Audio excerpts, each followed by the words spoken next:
Olá pessoal, tudo bom? Sou o professor Matheus e hoje eu vou estar falando um pouquinho para vocês sobre algumas dicas do inglês, tá? A aula de hoje nós vamos falar sobre frases negativas. Vamos lá? Muito bem, pessoal.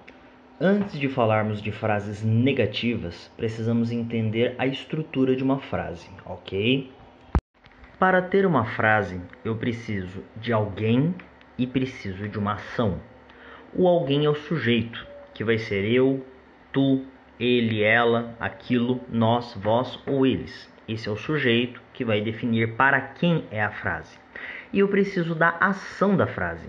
A ação da frase é o verbo que vai me dar a ação da frase.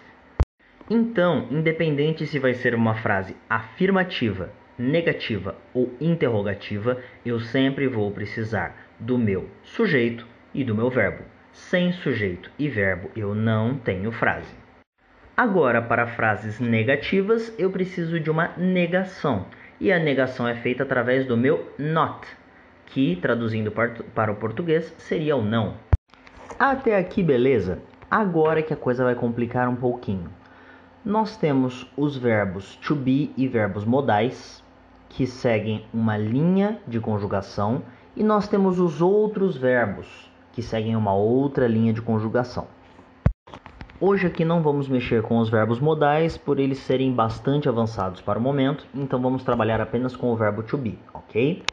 Para trabalharmos com o verbo to be é muito simples. Nós temos o verbo to be, que é I am, you are, he is, she is e por aí vai. E nós vamos apenas adicionar o not depois desses verbos, ok? Dessa forma nós cumprimos com a regra, que é primeiro o sujeito, depois o verbo, depois a negação. Como exemplo para trabalhar com os outros verbos, eu peguei o verbo eat, que significa comer. Então eu tenho a conjugação I eat, you eat, he eats, she eats e por aí vai. Só que diferente dos verbos to be e dos verbos modais, todos os outros verbos do idioma inglês necessitam do auxiliar do. O auxiliar, ele vai próximo ao sujeito. E é importante não nos esquecermos que, apesar de auxiliar, ele é um verbo. Então, eu vou ter I do, you do. Se eu preciso colocar o not logo após o verbo para ter a minha frase negativa, seguindo a regra sujeito, verbo, negação, então vai ficar I do not. E depois vem o it. Então vai ficar I do not eat, you do not eat. Ok? Sendo assim, eu respeito a minha regra de sujeito, verbo e negação sem ter dois verbos juntos.